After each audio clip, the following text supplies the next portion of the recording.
Monday morning, April the 7th, 1975. 8-year-old John Rees and his sister Marion get ready for school. Come on, John, we'll be late. Single mum Margaret is caring for 5-year-old Joan in the kitchen. Bye, Mum. Bye, Joan. Bye, kids. Have a good day. Bye. I would normally walk through the back of the units and go through a park to get back to my school. Marion would go to the end of the street, get a bus, and just this time I just walked with her to the bus stop. Marion is in Year 7 at Matraville High, just a short bus ride from their Hillsdale home. The next thing Marion says will last a lifetime for John. Take care of your sister.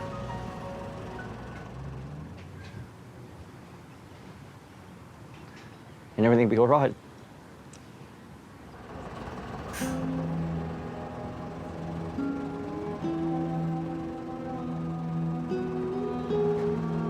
Was that something she'd normally say to her little brother? So later that struck you as important? Yeah.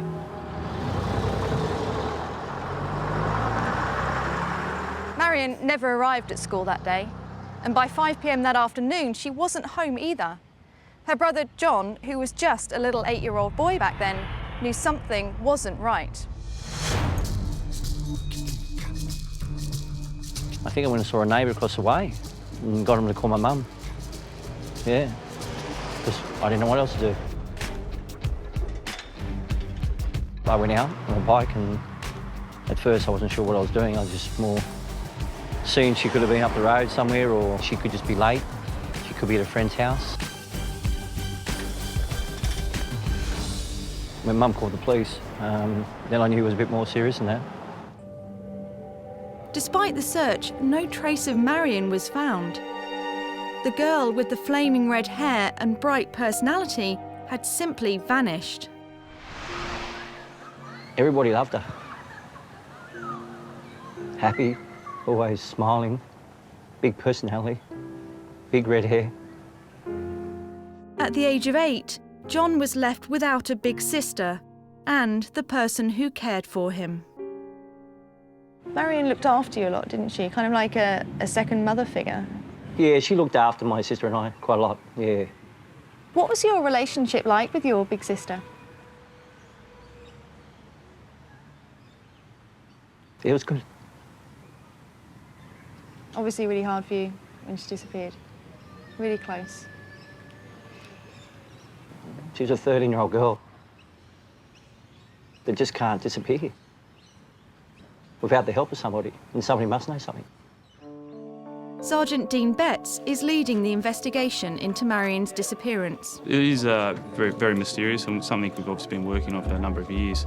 We know that she lived a bit of a troubled childhood, I guess. Her mother used to work late nights at a nursing home, and she would have to stay home looking after her younger brother and sister, who were only about 6 and 7 at the time.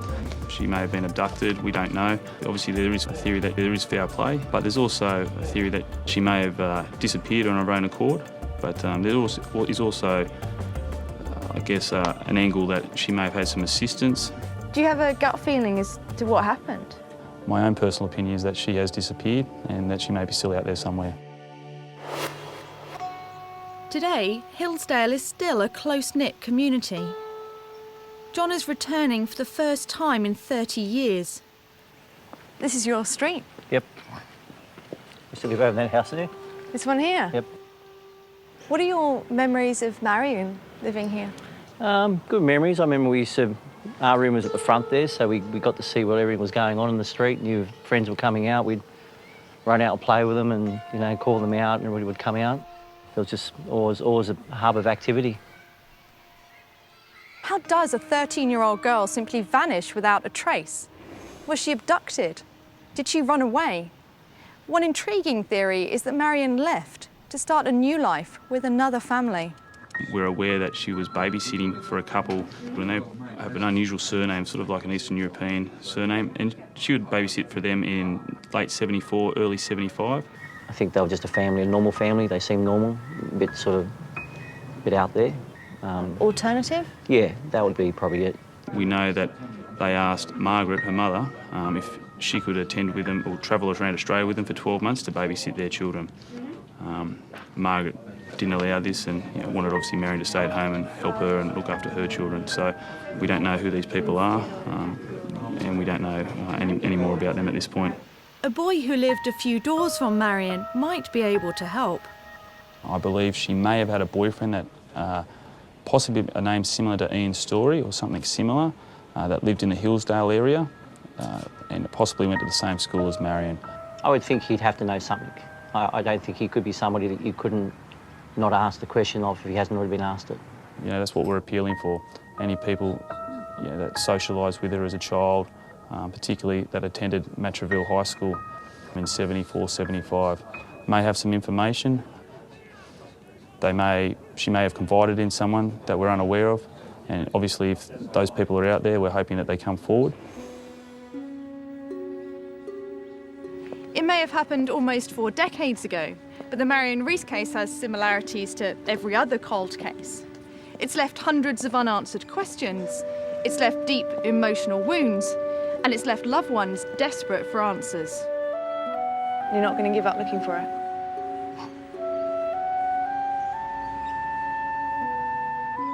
No. Never have. But as a child, what can you do?